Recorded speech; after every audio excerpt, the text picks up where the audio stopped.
Can a Catholic in good conscience vote for a pro-abortion candidate like Joe Biden? That's the question many Catholics are asking themselves in the run-up to this year's election. But just as many are asking whether the same can be said for President Trump, whose stance on issues like the death penalty and immigration has raised concerns. This is a moment, a classic moment, of where we are called to discern carefully in conscience about what we should do.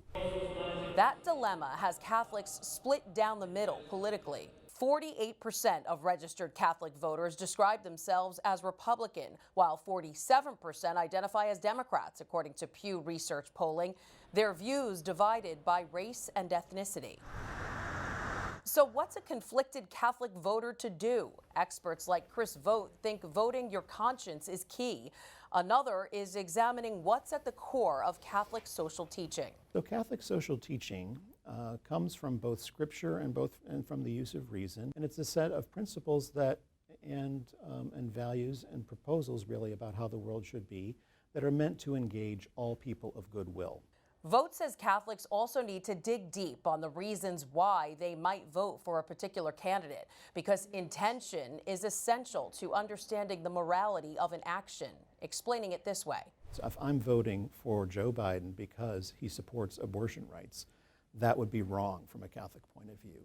However, if my intention is to protect other very important moral goods that Vice President Biden supports, for example, around migration or around addressing race issues or things like that, and I vote for him despite the fact that he is a very strong advocate for abortion rights, that's a very different thing. So intention matters. A voter's moral obligation can make the choice extremely difficult, and although American bishops avoid telling Catholics how to vote, they do try to provide guidance. The USCCB writing, "It is essential for Catholics to be guided by a well-formed conscience that recognizes that all issues do not carry the same moral weight, and that the moral obligation to oppose policies promoting intrinsically evil acts has a special claim on our consciences and our actions." Brooklyn's Bishop Nicholas DiMarzio also weighing in, describing conscience as the prudential judgments we make after we have assessed moral issues, trying to understand, especially in social context, regardless of political parties, what is right and what is wrong.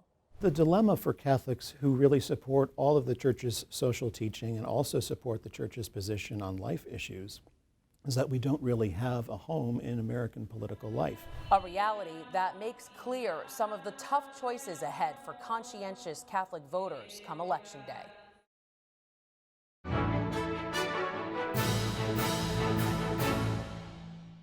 If you're watching Currents News on YouTube, be sure to hit the subscribe button and then click on the bell to get instant updates about all of our newest content, because we are putting your faith in the news.